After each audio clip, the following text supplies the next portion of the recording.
আজকের অনুষ্ঠানের সম্মানিত প্রধান অতিথি,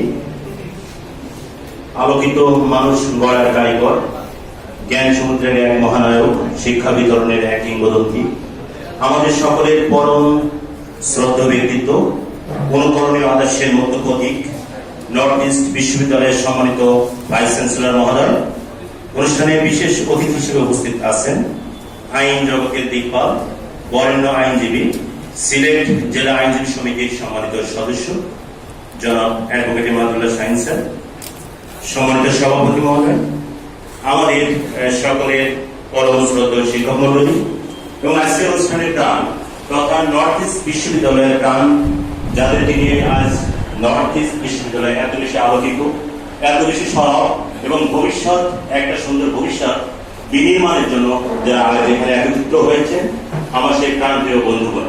আমি আপনাদের বন্ধু বলে সম্বোধন করছি, কারণ আমি ইতিমধ্যে আপনাদের এখানে একজন ফ্যাকাল্টি হিসেবে আমি এখানে জয়েন করেছি এবং আমি জানি ছাত্র এবং শিক্ষকের মধ্যে যদি বন্ধুত্ব সম্পর্ক না থাকে তাহলে সেই জ্ঞান পরিপূর্ণভাবে বিতরণ করা সম্ভব হয় না বলে আপনাদেরকে আমি বন্ধু হিসাবে অ্যাড্রেস করতে আমি বেশ পছন্দ করি। সত্যিকার অর্থে আজকে আমাকে এই অনুষ্ঠানের কিনোট স্পিকার হিসেবে ইনভাইট করা হয়েছে, কিন্তু প্রকৃতপক্ষে এই আমরা জাজ সাহেবরা কিন্তু কথা বলতে পারি না। আমার চাকরির বয়স 10 বছর, এই 10 বছর আমরা বেশি ভালো শ্রোতা হয়ে যাই। তারপরেও আমার মাননীয় সম্মানিত ভিসি স্যার একজন বরেণ্য শিক্ষক ছিলেন, শিক্ষকের সামনে একজন জাজ সাহেবের বক্তব্য বলা যে কতগুলো দুঃসাহসের চ্যালেঞ্জ নেওয়া, এটা আমি এখন বুঝতে পারছি। তারপর স্যার যদি আমাকে অভয় দেন আমি দু চারটা কথা বলবো। যাই হোক, আজকে আমাদের সেমিনারের মূল বিষয়বস্তু ছিল civil and criminal issues, judiciary and advocateship examination perspective. আর সত্যিকার অর্থে এই চমৎকার একটা টপিকস, কিন্তু এই টপিকসের আগে কথা বলার আগে আমাদের মনে একটু ভেবে নিতে হবে যে আমরা যারা ল ডিপার্টমেন্টে পড়ালেখা করেছি আসলে আমরা কি জীবনটাকে নিয়ে একটু ভেবেছি কি? আমাদের জীবনে কি কোনো গন্তব্য আছে? কেন করলাম আমরা ল ডিপার্টমেন্ট? এটা কি অভিশাপ নাকি আশীর্বাদ?